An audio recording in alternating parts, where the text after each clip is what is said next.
Elles sont bonnes tes pâtes. On dirait les pasta della mamma. T'as mis quoi dedans? Des pots de pasta.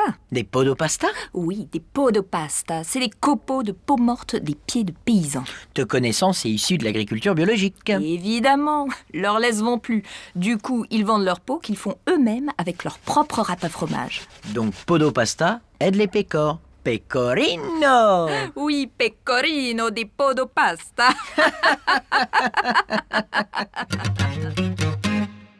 Podo Pasta présente Trani raconte du top 50 au top sanglant. Partie 1. Nous sommes le 15 février 2010, jour de la Sainte-Georgette. D'ailleurs, ne lit-on pas sur la page fan de Plastique Bertrand « À la Sainte-Georgette, tu me signeras mon collant couleur chair à ta dédicace au Lidl de Gif-sur-Yvette » Nous sommes donc le 15 février 2010. Patrick Fleuret est dans les loges du Zénith de Nantes, prêt à monter sur scène. Après une traversée du désert de plusieurs décennies, son nouvel album, À fleur de moi, cartonne et le succès tape à nouveau à sa porte.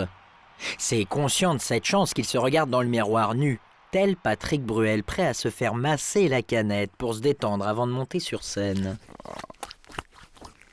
Mais comment un homme qui a connu le succès en duo dans les années 80 avant de devenir le roi des ringards a-t-il pu sortir des tréfonds de l'anus de la ringardise au point de remplir tous les zéniths de France? Est-il un phénix increvable du showbiz tel Vincent Lagaffe ou a-t-il dû se salir les mains pour en arriver là? Le GIGN est dans le couloir prêt à intervenir pour arrêter Patrick. Si tout se déroule comme prévu, c'est 20 ans de prison qui l'attendent et de gros biceps en perspective tant il aura à son tour des trousses velues amassées. Mais revenons-en au commencement du commencement, lorsque Patrick avait encore la nuque longue et des rêves plein la tête.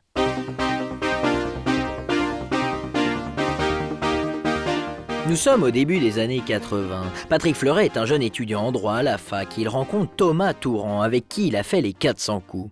Comme cette fois où ils ont séché une perme pour aller au PMU du coin, boire des panachés et battre leur corps au flipper pour impressionner Justine et Annette. Ancien record détenu par Jean, le cuisinier du Resto U, au tic aérophagique. Oh, c'est qui le patron? C'est Jeannot!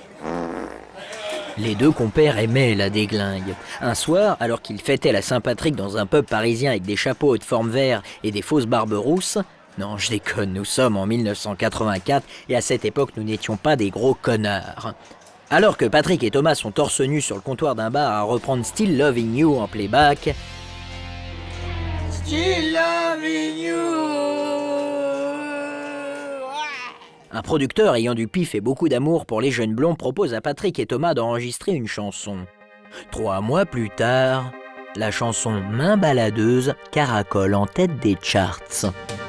Au fond du Pastaga Club, un triste samedi soir, on s'est frotté, touché, caressé dans le noir. pantalon en la laisse deviner mes rêves les plus chauds. Elle se retourne vers moi et je reconnais Bruno. Au foutu, jouons au bilboquet. De toute façon, c'était ça ou le disque jockey. Jouons avec nos veineuses. La prochaine fois, je n'aurai pas les mains baladeuses.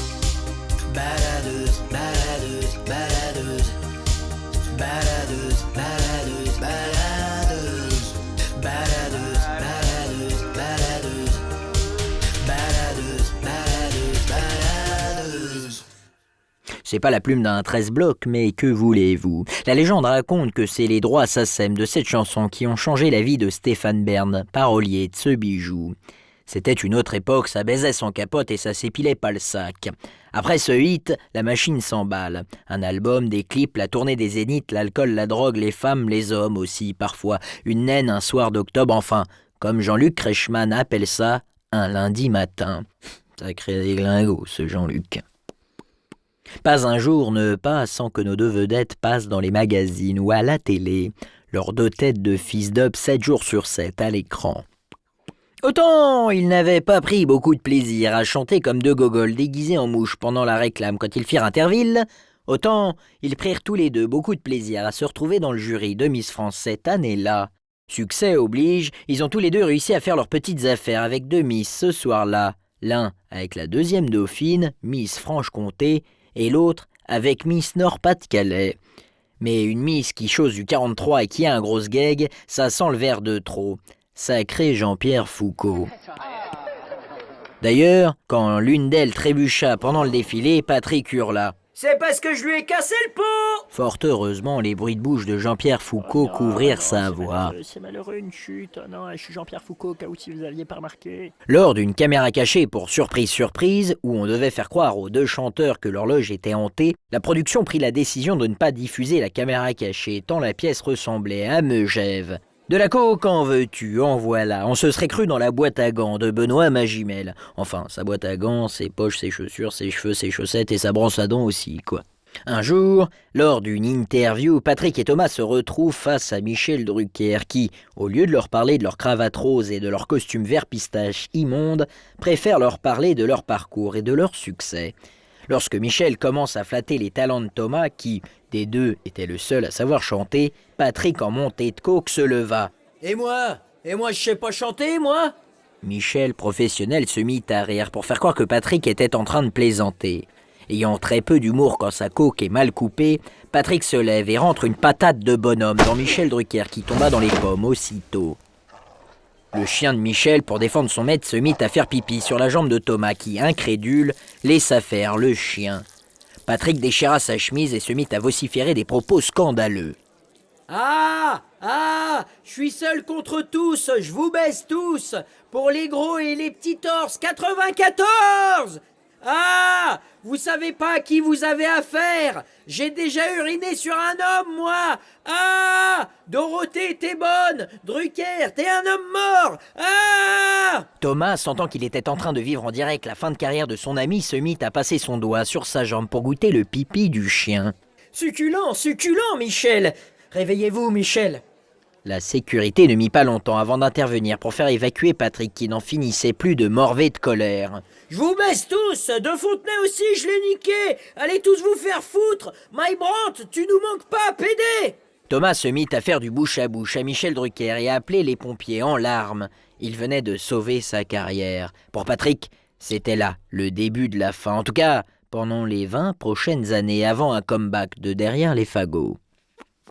Pendant 10 ans, Patrick tomba dans l'anonymat après une tentative de buzz avec son titre « Regarde bien derrière toi » où il s'en prend à toutes les célébrités de l'époque dont voici l'extrait.